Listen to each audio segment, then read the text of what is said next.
मन के सवाल में आप सभी के मनों का स्वागत है। तो आइए सबसे पहले एक सवाल की यात्रा पर चलते हैं।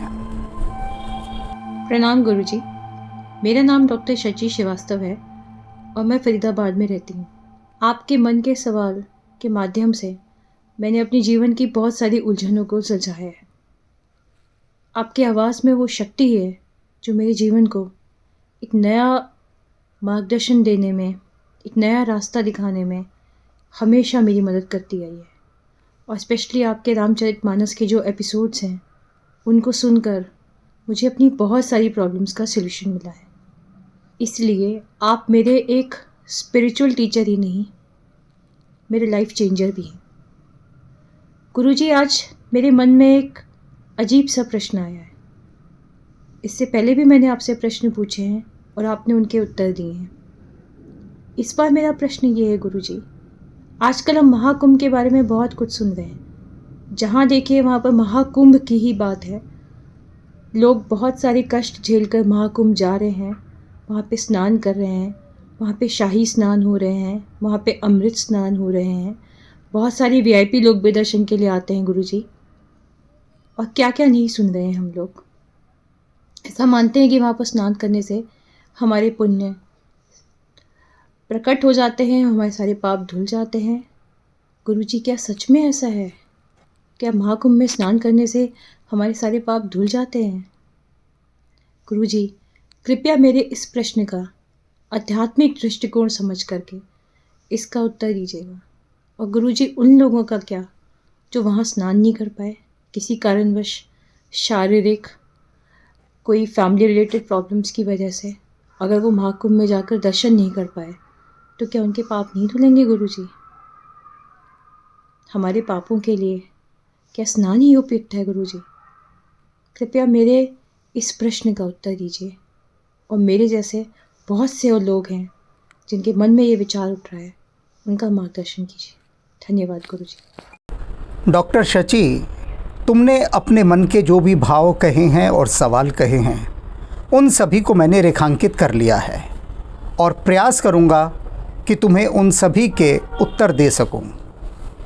तुमने सबसे पहले अपना जो भाव प्रकट किया और उसमें कहा कि रामचरितमानस के हमारे एपिसोडों की व्याख्या सुनकर तुमने अपने जीवन को बहुत रूपांतरित किया है, अपनी अनेक समस्याओं के समाधान पाए हैं। तो मैं तुम्हें बता दूं कि ये सब हनुमान जी की कृपा है। यह उनका प्रसाद है कि वे जो इस राम कथा की वर्षा को मेरे माध्यम से कर रहे हैं, तुमने उसमें स्नान करने में कोई कसर ठोर नहीं छोड़ रखी। रामचरितमानस तो ये सर्वत्र व्याप्त है और इन एपिसोडों को सभी लोग देख भी रहे हैं, लेकिन कुछ के खिड़की दरवाजे बंद हैं तो वे इसका रसपान नहीं कर पाते। तुमने अपने मन को, मस्तिष्क को इन सभी के द्वार झरोखे सब खोल डाले और इस कारण जो राम की सुगंध है वो तुम्हारे भीतर व्याप्त हो गई और तुम अपने जीवन को रूपांतरित कर पाई।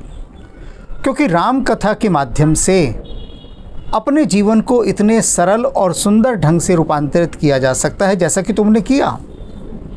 तुम चिकित्सा के क्षेत्र में हो और तुमने स्वयं बताया है कि तुम्हारा कितना बड़ा रूपांतरण हुआ है जब से तुमने रामचरितमानस की इन व्याख्याओं को सुनना आरंभ किया है। और मैं एक विशेष बात और बता दूं कि जब भी ये व्याख्या करने में बैठता हूँ तो उसी समय वहाँ पर श्री हनुमान जी महाराज भी आकर बैठ जाते हैं और उनकी उपस्थिति में ये बोला जाता है। तो उनकी उपस्थिति में बोली गई चीज़ कोई साधारण नहीं होगी। हनुमान जी स्वयं बोल रहे होते हैं, स्वयं सुन रहे होते हैं और सभी भक्तों को सुनवा रहे होते हैं। जो भक्त रिसेप्टिव होते हैं, जिन्होंने अपने मन के घड़े को उल्टा करके नहीं रखा हुआ होता, उनमें इस राम कथा रूपी वर्षा का जल भर जाता है। जैसे तुम्हारे भीतर ये जल भर गया। तो मेरा कोई श्रेय नहीं है, मैं केवल एक माध्यम हूँ, मैं केवल हनुमान दूत हूँ। तो हनुमान जी जो सेवा ले रहे हैं मुझसे, वह मैं कर रहा हूँ। तो पहला तो तुम्हारा ये रामचरितमानस और इसके साथ विनय पत्रिका भी है। तुम विनय पत्रिका भी सुनना विनय पत्रिका बिल्कुल वैसी है जैसे इस समय हनुमान जी बैठकर मुझसे ये राम कथा बुलवाते हैं और लिखवाते हैं। ठीक उसी प्रकार से विनय पत्रिका को हनुमान जी ने साथ बैठकर लिखवाया तुलसीदास जी को। ये थी राम जी को प्रसन्न करने के लिए, क्योंकि उन पर बहुत सारे तांत्रिक प्रहार किए गए थे और उनसे वे मुक्त होना चाहते थे। तो विनय पत्रिका, जैसा कि नाम ही है, वो विनय कर रहे हैं। तो अब आते हैं तुम्हारे महाकुंभ के प्रश्न पर। देखो, तुमने पूछा है कि महाकुंभ में स्नान करने पर हमारे पुण्यों का उदय होता है और पाप नष्ट हो जाता है, क्या ये सही है? तो ये सही नहीं भी है और सही है भी। ये दोनों एक साथ हैं। ऐसा भला कभी हो सकता है कि तुम जाकर स्नान करो नदी में और तुम्हारे पाप नष्ट हो जाएं? कभी नहीं हो सकता। लेकिन ऐसा हो भी सकता है। अब इन नहीं हो सकता और हो सकता है के गहरे अर्थ को समझना है, इसका जो डीप मीनिंग है उसको समझना है कि वो है क्या। मुझे अनेक निमंत्रण आए महाकुंभ में जाने के। अनेक गुरुओं ने कहा, अनेक गुरु भाइयों ने कहा, अनेक मित्रों ने कहा, भक्तों ने कहा कि 144 साल बाद ऐसा अवसर आ रहा है, आपको चलना चाहिए। और मैंने सभी से यही कहा कि श्री हनुमान जी महाराज ने बिल्कुल साफ मना कर दिया है सिरे से कि कोई आवश्यकता नहीं है महाकुंभ में जाने की। जो काम राम काज सौंपा गया है तुम्हें, तुम उसे करो, बस वहाँ दृष्टि केंद्रित रखो। संत रविदास भी नहीं गए थे। उनको किसी पंडित ने कहा चलो गंगा नहाने, तो कहते भैया मैं अपने जूते गांठने का काम कर रहा हूँ, मैं वही कर रहा हूँ, यही मेरा गंगा स्नान है।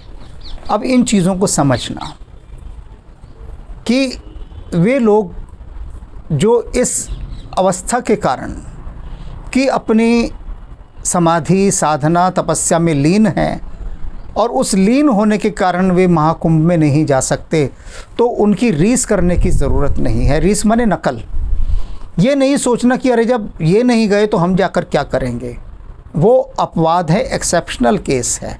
अर्थात वे उन सभी महाकुंभों को करके आ चुके हैं, तब वे अपनी जगह पर स्थिर हैं। तब तो उनकी नकल करने की आवश्यकता नहीं है, ना मेरी नकल करने की आवश्यकता है कि कोई ये समझे जो मुझे मानते हैं और मेरा अनुगमन करते हैं, वे सोचे जब यही नहीं गए तो हम जाकर क्या करेंगे। नहीं, मेरी नकल नहीं करनी।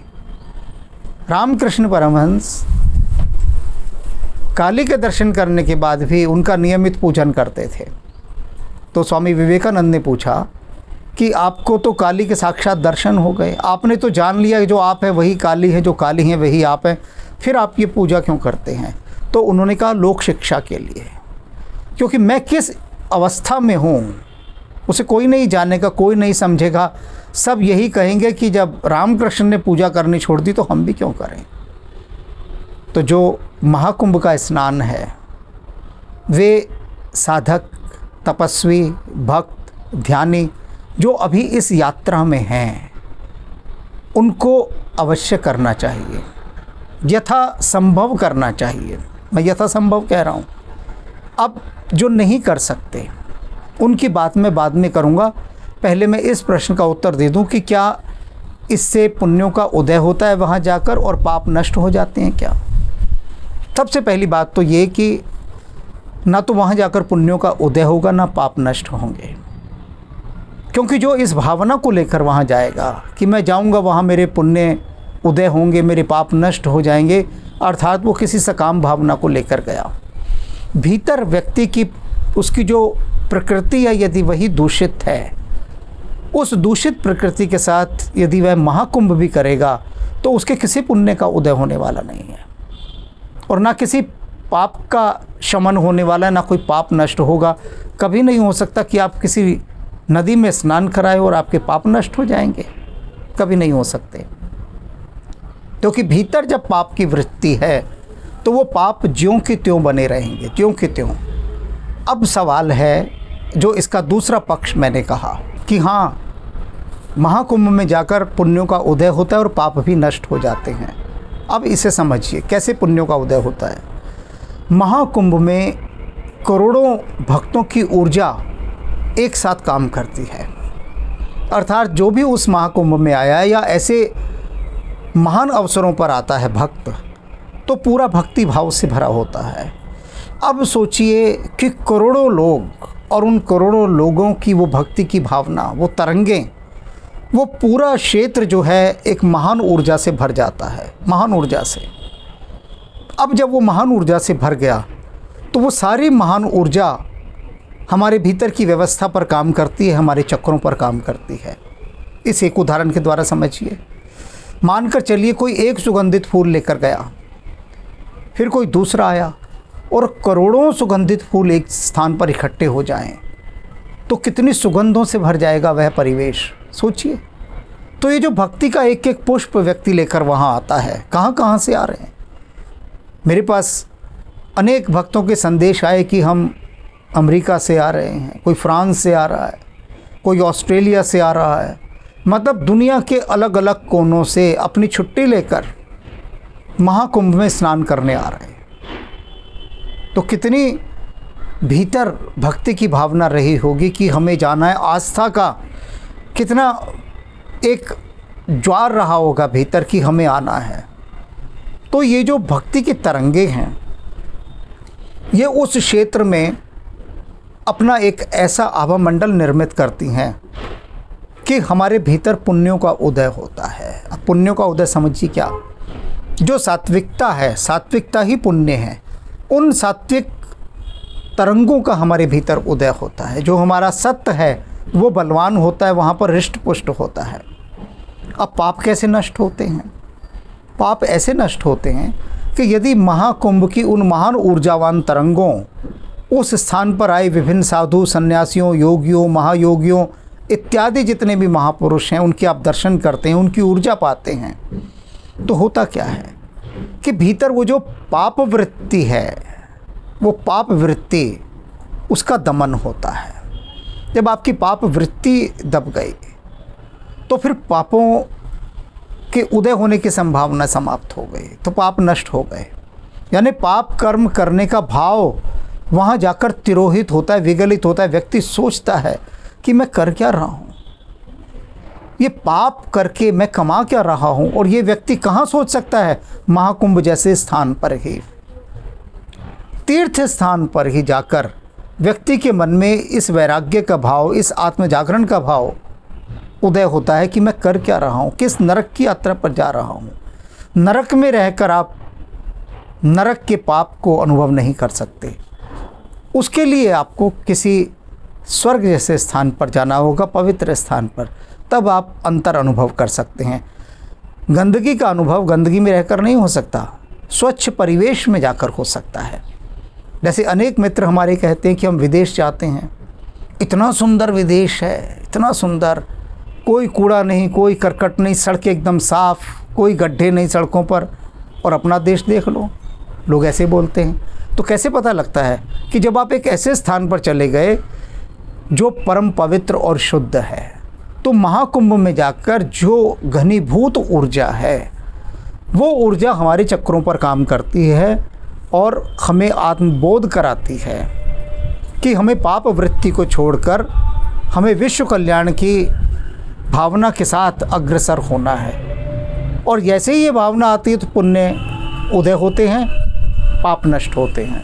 अब तुमने अंतिम प्रश्न पूछा है कि वे भक्त जो किसी कारण से, किसी भी कारण से, उनका स्वास्थ्य का कारण हो सकता है, जीविका का कारण हो सकता है, अन्य बहुत सारे कारण हैं, कोई भी कारण, उस कारण से महाकुंभ नहीं जा पाए, तो उनका उद्धार कैसे होगा? क्या उनको पुण्य की प्राप्ति नहीं होगी? बिल्कुल होगी, सभी का उद्धार होगा। जो नहीं जा पा रहे वे एक बूंद गंगा जल भी लेकर अपनी बाल्टी में डाल देंगे पानी की और उससे भी स्नान कर लेंगे, तो उससे भी महाकुंभ का पुण्य प्राप्त होगा। क्योंकि व्यवस्था है, इसको हमारी संस्कृति में आपद धर्म कहा गया है। अर्थात आपद धर्म के अंतर्गत, अब जैसे संत रैदास थे, मन चंगा तो कठौती में गंगा, अपनी कठौती में से गंगा को प्रकट कर दिया। तो परमात्मा ने ये जो उदाहरण रचे, किस लिए रचे? क्योंकि भगवान को सबका ध्यान रखना है।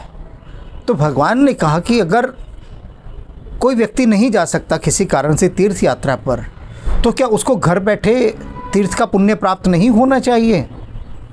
जबकि होना चाहिए, विधान है, व्यवस्था है उसकी, प्रावधान है उसका, तो फिर कैसे करें। तो संत रविदास जी के माध्यम से प्रभु ने इस लीला की रचना की, इसका आयोजन किया और ये दिखाया, विशेष रूप से संत रैदास के माध्यम से। वे दिखाना चाहते थे कि देखो ऐसा स्थान जहाँ से कोई कल्पना भी नहीं कर सकता, वहाँ से गंगा जी स्वयं आकर प्रकट हो सकती हैं।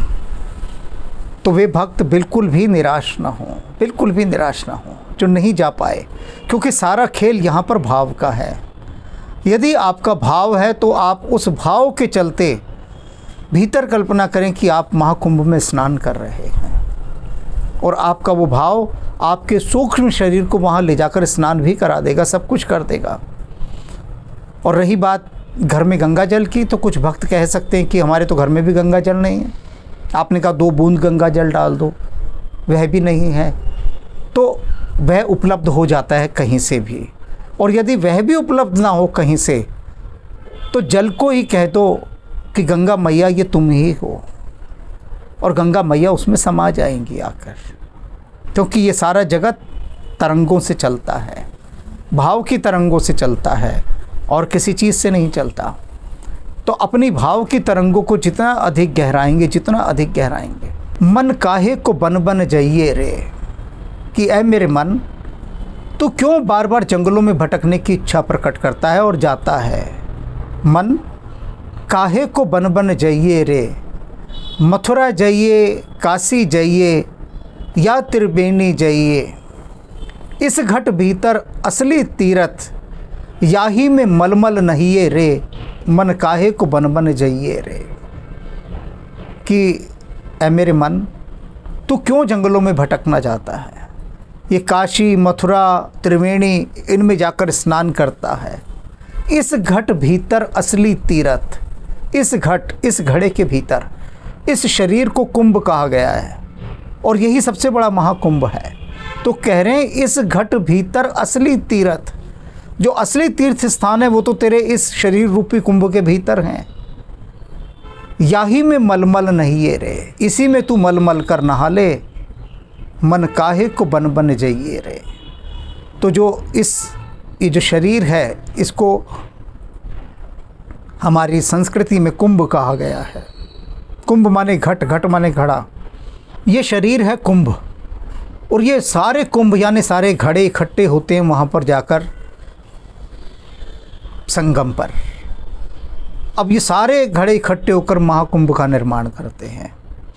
तो इसके भीतर जो त्रिवेणी बह रही है, इस शरीर के भीतर, इस कुंभ के भीतर, उसमें तो क्यों नहीं स्नान करता। वास्तविक स्नान तो भीतर के महाकुंभ में करने का है, लेकिन वो अवस्था बाद में आती है। पहले इन बाहरी कुंभों में भी स्नान करना होता है। ये साधना के अंग हैं, साधना के अंग। लेकिन यदि कोई अपने कर्तव्यों को छोड़कर, अपने कर्तव्यों से मुख मोड़कर किसी को दुख देकर वहाँ पर जाएगा कि मैं कुंभ करने जा रहा हूँ, तो उस कुंभ का कोई अर्थ नहीं। अब डॉक्टर शची, तुम नहीं जा पाई, लेकिन तुम चिकित्सा कर रही हो, रोगियों को देख रही हो, तुम्हें अवसर नहीं मिला वैसे जाने का, तो कोई बात नहीं।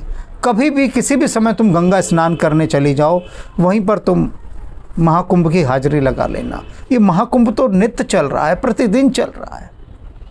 ये 144 सालों के पीछे मत जाओ। प्रतिदिन जो कुंभ हैं वो हज़ारों अनंत सालों बाद आ रहे हैं। आज का जो दिन है, जो आज दिन आया, वो अनंत दिनों के बाद आया है, अनंत दिनों के बाद। ये ध्यान रख लो। ये मत समझना कि आज का दिन साधारण है। आज का माने कोई भी आज का दिन, जो भी आज है, जिस दिन का भी आज है, वर्तमान, प्रत्येक वर्तमान का दिन, वर्तमान काल का समय, वो अनंत सदियों बाद ही आया है। और 144 सालों के चक्कर में मत पड़ो बिल्कुल भी। कभी भी, किसी भी समय, कभी भी जाकर तुम गंगा स्नान कर सकती हो। घर में कर लो, मन में कर लो, बिल्कुल भी मन में संशय मत रखो। अगर भयभीत रहोगी, डरी डरी रहोगी कि मैं महाकुंभ नहीं कर पाई, पछताती रहोगी, तो जितनी थोड़ी बहुत भक्ति कर भी पा रही हो ना, वो भी नहीं कर पाओगी, वो भी सब व्यर्थ चली जाएगी। तो स्वयं को आनंदित रखो, प्रभु के प्रति आभार रखो और अपने भाव को सघन रखो। बस तुम्हारा महाकुंभ उसी समय हो जाएगा, प्रतिदिन हो जाएगा।